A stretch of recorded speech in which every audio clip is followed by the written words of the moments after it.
आज वोटिंग को बाधित करने का प्रयास एनएसयूआई की तरफ से हुआ। LC2 के अंदर में एक टीचर के साथ बदतमीजी करते हुए एनएसयूआई के कैंडिडेट का सरेआम वीडियो आप देख सकते हैं कि कैसे पोलिंग को प्रभावित करने का प्रयास एनएसयूआई कर रही है। यानी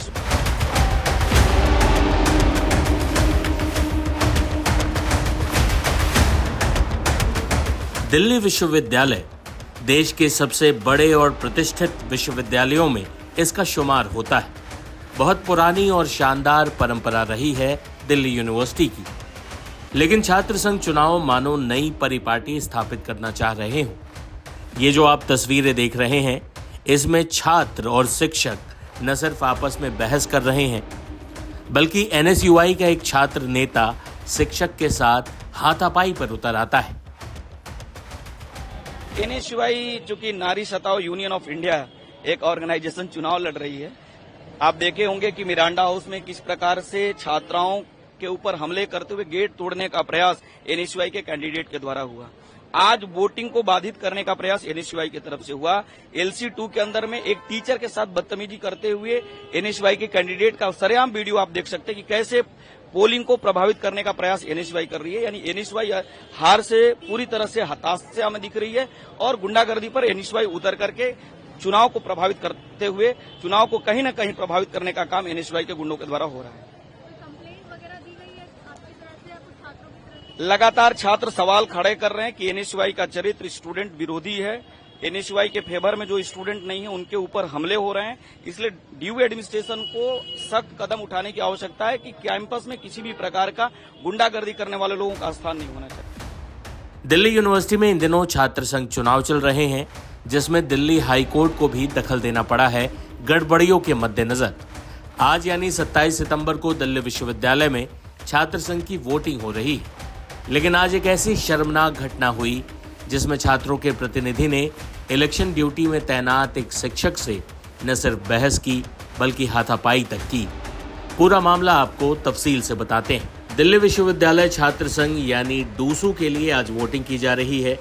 डूसू के इस चुनाव में एक पोलिंग बूथ पर जमकर बवाल हुआ और बवाल इस कदर बढ़ा कि मामला हाथापाई तक पहुंच गया। ये हंगामा एनएसयूआई के संयुक्त सचिव और डीयू के प्रोफेसर के बीच हुई और हंगामा बढ़कर हाथापाई तक पहुंच गया।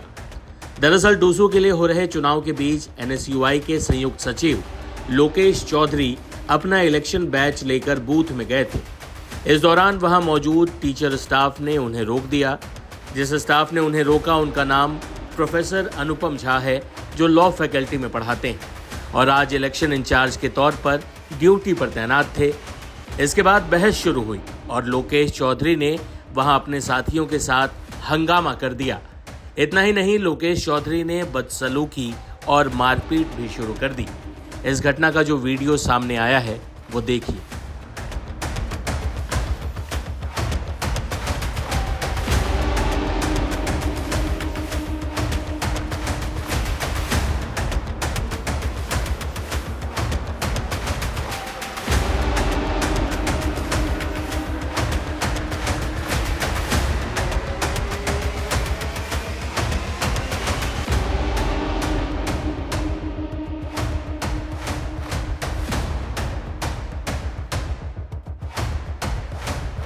आपको बता दें कि डूसू चुनाव के लिए वोटिंग हो रही है और कल यानी 28 सितंबर को इसके नतीजों की घोषणा होनी थी, मगर नतीजों की घोषणा पर रोक लग गई। दरअसल इस मामले में दिल्ली हाई कोर्ट ने दखल देते हुए इसे रोका है। कोर्ट ने डूसू चुनाव के लिए वोटों की गिनती पर रोक लगाते हुए कहा कि जब तक चुनाव में खड़े उम्मीदवार पोस्टर, पैम्फलेट और होर्डिंग नहीं हटा लेते हैं, तब तक चुनाव के परिणामों की घोषणा नहीं होगी। कोर्ट ने कहा कि उम्मीदवारों की तरफ से लगे पोस्टर, पैम्फलेट और होर्डिंग को हटाने में डीयू, एमसीडी और डीएमआरसी द्वारा जितने पैसे खर्च किए गए हैं उनका भुगतान करना होगा। ये भुगतान दिल्ली विश्वविद्यालय सभी उम्मीदवारों से पैसे वसूल करके करेगा। कुल मिलाकर बात है कि अब कोर्ट के अगले आदेश तक डूसू चुनाव के वोटों की गिनती नहीं होगी। इस बारे में दोनों प्रमुख छात्र दल यानी भाजपा से जुड़े एबीवीपी और कांग्रेस के छात्र विंग एनएसयूआई के लोगों का क्या कहना है, सुनिए। देखिए, नारी सताओ स्टूडेंट यूनियन जो है, नारी सताओ यूनियन ऑफ इंडिया एनएसयूआई है। और कल मिरांडा में किसने छात्राओं के साथ बदतमीजी की? एनएसयूआई का चरित्र ही इस प्रकार से है जो हर प्रकार के अपराध को बढ़ावा देना, गुंडागर्दी को प्रमोट करना। इसलिए एनएसयूआई मुझे लगता है कि अपनी संभावित हार से हताश में दिखाई दे रही है एनएसयूआई। इसलिए एनएसयूआई आप देश भर में उठा करके देख लीजिए, एनएसयूआई के पदाधिकारियों पर एनएसयूआई के पदाधिकारी, महिला पदाधिकारी कार्यकर्ता आरोप लगाती हैं कि एनएसयूआई के पदाधिकारी महिलाओं के साथ बदतमीजी करते हैं। कांग्रेस में प्रियंका चतुर्वेदी थी, कांग्रेस में उनके साथ किसने बदतमीजी की?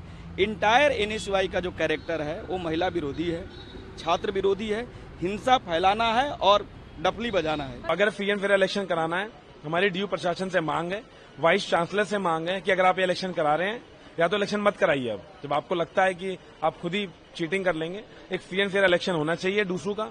उसके लिए हमारी खुले तौर पर मांग है कि इमीडिएटली जो एबीवीपी के ऑफिस बेरर्स हैं, जो प्रोफेसर्स हैं, उनको इलेक्शन ड्यूटी से हटाया जाए और जो टीचर्स और जो नॉन टीचिंग स्टाफ किसी पॉलिटिकल पार्टी से संबंध नहीं रखते हैं उनको इलेक्शन ड्यूटी में लगाया जाए। पर आपने रजनी अब्दुल का भी जो प्रॉक्टर है उनका नाम दिया। प्रॉक्टर जिस तरीके से 4-5 दिन से बिहेव कर रही हैं, वो बीजेपी के दिल्ली के प्रदेश की तरह बिहेव कर रही हैं। वो कॉलेज के गेट्स पे जाती हैं, वो आर्ट फैकल्टी जाती हैं, वो बार बार टीचर्स को फोन करती हैं, उनको इन्फ्लुएंस करने की कोशिश करती हैं और पूरे एडमिनिस्ट्रेशन को अपने कंट्रोल में कर अपनी तानाशाही में कर पूरे नॉर्थ कैंपस का इलेक्शन अपने कंट्रोल में करवाना चाहती हैं। उसका उदाहरण मैं आपको बताना चाहता हूं। कल रामजस कॉलेज के अंदर इलेक्शन का टाइम चल रहा है, कोड ऑफ कंडक्ट लगा हुआ है, उसके बावजूद कल एबीवीपी के बैनर के नीचे रामजस में कॉलेज में मीटिंग होती है और पार्टी कराई जाती है। किस प्रशासन ने, कॉलेज प्रिंसिपल ने या डीयू ने उनको परमिशन दी एबीवीपी के बैनर के उसके नीचे की ऑफिशियली पार्टी करने की रामजस कॉलेज के अंदर? कोर्ट ने कल यानी 26 सितंबर को वोटों की गिनती पर रोक लगाने के अलावा डीयू के अधिकारियों को भी फटकार लगाई थी। कोर्ट ने कहा था कि नियमों के उल्लंघन से निपटने के लिए एक प्रणाली स्थापित करने में डीयू विफल रही। डीयू के अधिकारियों ने मानकों को गिरने क्यों दिया और इसे रोकने के लिए कदम क्यों नहीं उठाए। कोर्ट ने आगे कहा कि अगर विश्वविद्यालय अपने छात्रों को अनुशासित नहीं करेगा तो कौन करेगा? आपके पास सारी शक्तियां हैं, आप छात्रों को निष्कासित या फिर अयोग्य घोषित कर सकते हैं, लेकिन आपसे 21 उम्मीदवार नहीं संभाले गए, आप लाखों छात्रों को कैसे संभालेंगे? ये कोर्ट की एक सख्त टिप्पणी थी। इसके बाद शिक्षक से मारपीट की ये ताज़ा घटना सामने आई है जिसने इन चुनावों को और कलंकित कर दिया है, जिन पर सवाल पहले से उठ रहे थे, वो भी दिल्ली हाई कोर्ट द्वारा। इस पूरी घटना पर आपका क्या कहना है, आपका क्या सोचना है? कमेंट बॉक्स में अपनी राय जरूर रखें।